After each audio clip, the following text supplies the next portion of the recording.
पता चल जाए कि हमारा स्टैंड क्या है। तो देखिए, सबसे पहले मैं वहीं से बात शुरू करूंगा। चुनाव का मामला था जो, देखिए पिछले दौर में, पिछले दोनों ही टर्म जो गुजरे हैं हमारे साथ, वो ऐसा रहा है कि भारतीय जनता पार्टी को, बीजेपी को जिस तरह का बहुमत मिलता रहा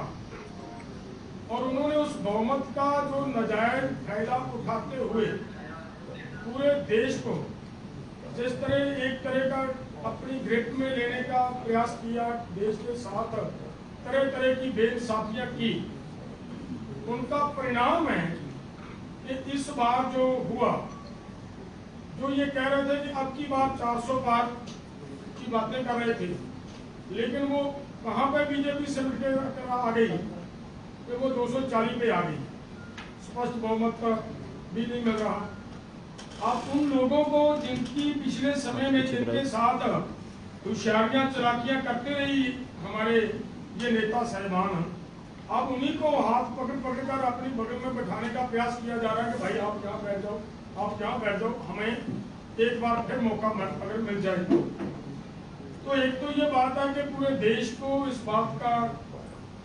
देश ने एहसास करवा दिया भाजपा को कि भाई एक समय आता है, उस समय में लोगों को अपनी बात रखने का मौका मिलता है। आपने बहुत समय अपने मन की बात रख ली है, अब लोगों के मन की बात है वो सामने आई है। जो 400 की बात करते करते 303 पर भी नहीं रहे और वहां पर घटकर कहां पे आ गए, 240 पे। और इसमें अगर और भी ध्यान दोगे तो जो ये किसान आंदोलन हुआ, और किसान आंदोलन में फिर से आपका सबका धन्यवाद करता हूँ, आप पूरी प्रेस ने जिस तरह से हमारे साथ हुई बेइंसाफी, हमारे ऊपर हुई धक्काशाही को पूरी दुनिया के अंदर वो हमारी बात को लेकर आप गए और उसके बाद माध्यम से पूरे देश को ये जागृति मिली कि देखिए इतनी बर्बरता से किसान शहीद कर दिया गया, 5 की आंखें चली गई, 433 जख्मी हो गए, 30-35 ट्रैक्टर तोड़ दिए। वहां जब ट्रैक्टर तोड़े जा रहे हैं, किस तरीके से वो वहां पे मतलब थापियां मारी जा रहे हैं, किस तरीके से बोला जा रहा है, वो पूरे देश को आप सबने दिखाया। इसके लिए मैं फिर से आपका धन्यवाद करना चाह रहा हूँ। वो पूरी की पूरी सिनेरियो जो हुआ, उस समय की घटनाक्रम हुआ, उसको ध्यान में पूरे देश ने रखा और इनको सजा देने का काम किया। पिछले समय में इन्होंने ये भी प्रयास किया, पोलराइजेशन का भी प्रयास किया। पंजाब के अंदर भी आपने देखा है कि जिम्मेदार वर्ग से SC/ST करने का भी प्रयास किया, लेकिन लोगों ने ये समझ लिया था कि हमारा बड़ी लंबी लड़ाई लड़ने के बाद जो एक मजदूर का कानून बना था कि 8 घंटे काम करने के बाद उसको मजदूरी मिल जाएगी, आपने उसको भी तोड़कर जिस तरीके से वो कोड लेकर आए, 4 कोड लेबर कोड लेकर आए और किसान मजदूरों को 12 घंटे काम करना पड़ेगा, अब मजदूर प्रोटेस्ट नहीं कर पाएंगे, वो सब बातों को मजदूरों ने समझा और इनकी वो पोलराइजेशन की घटना जो इनका प्रयास था वो चल नहीं पाया। तो मैं एक बात आपके ध्यान में लानी चाह रहा हूं कि अगर आप पूरा इसको देखोगे, चेक करोगे, पिछले समय इनको जो हमारे ग्रामीण क्षेत्र थे, पंजाबी में पेंडू इलाके, वहां से 236 MP इनके जीते थे पिछले समय। और इस बार ग्रामीण क्षेत्रों की जो सीटें थी वहां से इनको ऐसा हुआ कि 71 MP इनके हारे और केवल वहां पे इनके 165 बाकी रहे। वो उसकी वजह क्या है? किसान और मजदूर के साथ जिस तरीके से गांव में बसता कौन है? ज्यादा मजदूर और किसान बसता है, उनके साथ बेइंसाफियत जैसी हुई, उन्हीं का परिणाम है कि लोगों ने उनको सजा देने का काम किया। और दूसरी बात, ये जो आंदोलन हुआ, इस आंदोलन के बाद शुभकर्ण की अष्टकलश यात्रा आप सबके सहयोग से पूरे देश में निकालने का हमने प्रयास किया। लेकिन ये बात जरूर ध्यान में रखने वाली है, जहां जहां पर यात्रा हो पाई वहां पे उसका असर देखिए कैसा रहा। हरियाणा के अंदर पिछली बार 10 की 10 सीटें थी इनके पास, और इस बार वहां पे यात्रा निकली और उस यात्रा का ये प्रभाव रहा कि 10 की बजाय 5 रहे। उसके बाद यूपी में जहाँ पे ये अपना घर मानते हैं, वहां पे भी 43-44 सीटों के ऊपर इनको हार का सामना करना पड़ा। और राजस्थान के अंदर भी बहुत सारी सीटें, लगभग आधी के करीब सीटें इनको गंवानी पड़ी हैं। इसी तरीके से तमिलनाडु के इलाके में वहां पे उन्होंने भी इस यात्रा को पूरे जोर से निकाला, जहां पे बीजेपी का पूरा जोर लगा हुआ था कि हम इसको कवर करने का प्रयास करेंगे, लेकिन वो नहीं कर पाए। सो मेरा कहने का मतलब ये है कि किसान आंदोलन की जो आंदोलन के अंदर लोगों के ऊपर जो इस तरह की इन्होंने गोलियां चलाई गई, जिस तरह की अथरू गैस के गोले दागे गए, उसका प्रभाव पूरे देश के लोगों ने अब इस चुनाव में नाराजगी जाहिर की है। अगली बात मैं ये कहना चाह रहा हूं कि देखिए,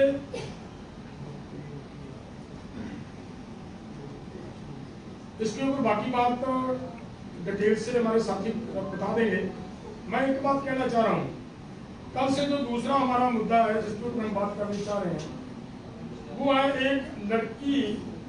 पंजाब की लड़की है, वो कुलविंदर कौर, चंडीगढ़ एयरपोर्ट के ऊपर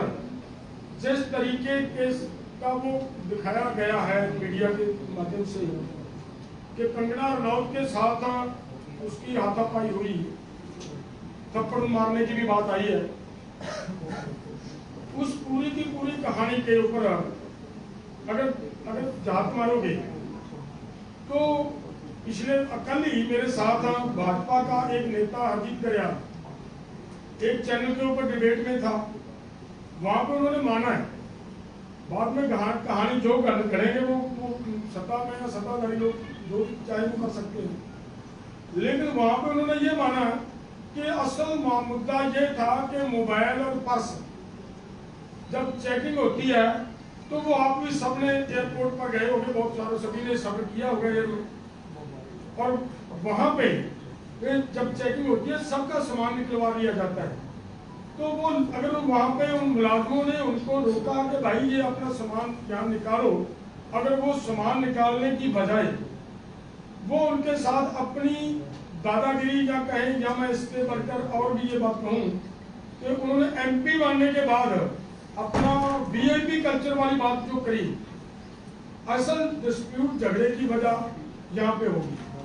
जो मैं मान रहा हूँ। जिस तरीके का हरजीत गरेवाल जी का वहां पे डिबेट में मेरे साथ बातचीत उन्होंने रखी, अगर ये हुआ तो मुझे लग रहा है कि उस लड़की का कोई दोष नहीं है, उसको खामखा फंसाने का प्रयास किया जा रहा है। उसने अपनी ड्यूटी निभाई है, ड्यूटी निभाते निभाते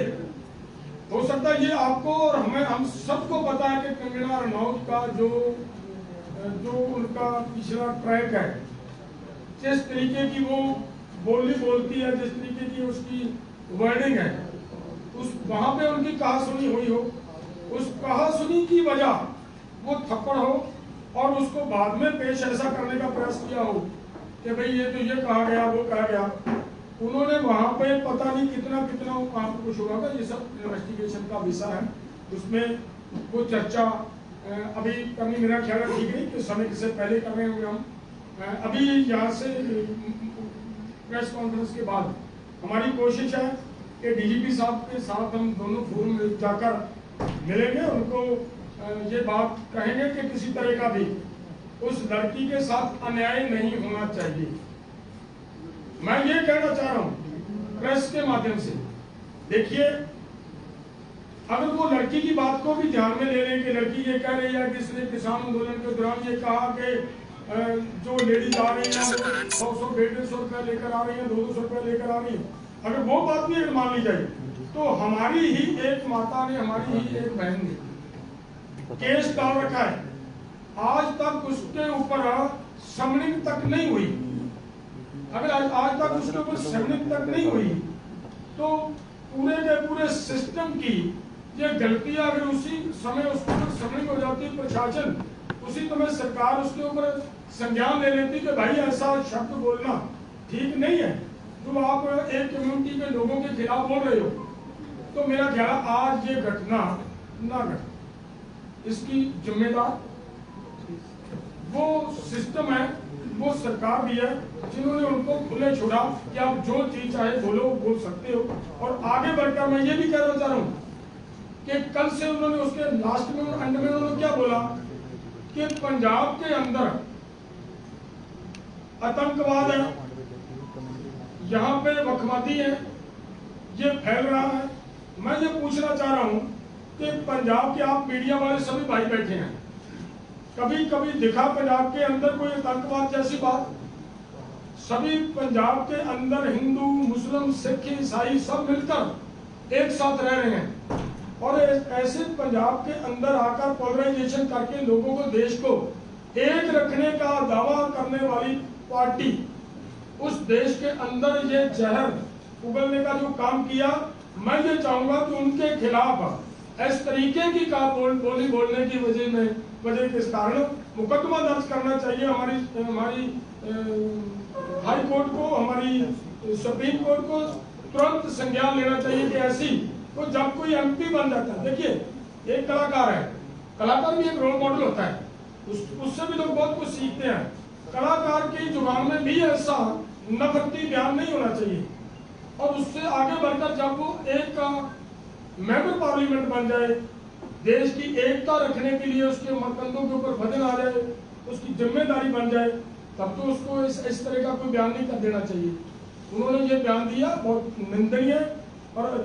उसके खिलाफ मतलब कार्रवाई करने की जरूरत है। हम मांग करते हैं उसके खिलाफ कार्रवाई होनी चाहिए। तो आगे इसके ऊपर हम इतना ही करेंगे कि आज डीजीपी साहब को मिलेंगे। 9 तरीके का हमने ये रखा है कि यहाँ चंडीगढ़ में मोहाली के अंदर जो गुरुद्वारा अमृत साहब है, वहाँ पे 10 बजे से लेकर 11 बजे तक हम पूरे सभी संगठन इकट्ठे होंगे, और एक इंसाफ मार्च लेकर एसएसपी ऑफिस मोहाली की तरफ जाएंगे, ताकि किसी भी तरह का, ये हम आपके माध्यम से पूरे देश को ये बताना चाहते हैं कि किसी भी तरह का किसी के साथ भी अगर कोई अन्याय होता है, वो तो लड़की है जिसने किसानों की बात की, अगर बात की है, नहीं भी की, तब भी बेइंसाफी किसी लड़की के साथ, किसी लड़के के साथ हम बर्दाश्त नहीं करेंगे। और वो उसको इंसाफ दिलाने के लिए हम एसएसपी को 9 तारीख को वो हमें अपना मांग पत्र सौंपने का काम करेंगे। बाकी आगे की बात हमारे भाई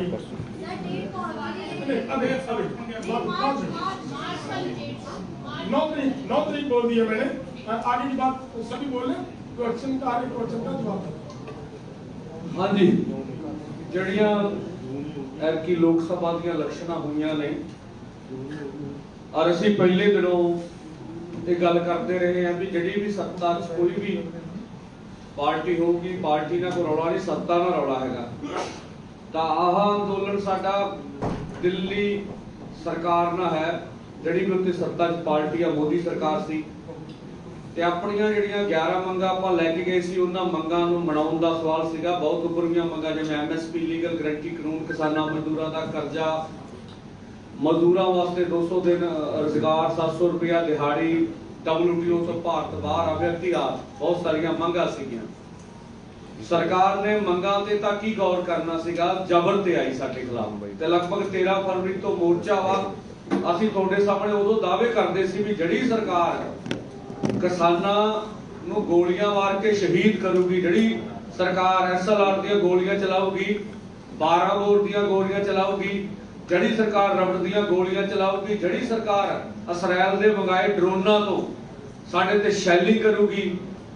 ਉਹਨੂੰ ਸਾਨੂੰ ਨਹੀਂ ਲੱਗਦਾ ਵੀ ਦੇਸ਼ ਦਾ ਕਿਸਾਨ ਮਜ਼ਦੂਰ ਦੋਹਰੇ ਸੱਤਾ ਤੇ ਲਿਆਉਣ ਦੀ ਗੱਲ ਕਰੂਗਾ। ਭਾਵੇਂ ਵੋਟਾਂ ਦਾ ਸਾਡਾ ਕੋਈ ਸਬੰਧ ਨਹੀਂ ਸੀ, कोई भी जबर नहीं जमता है। सरकार को किसान मजदूर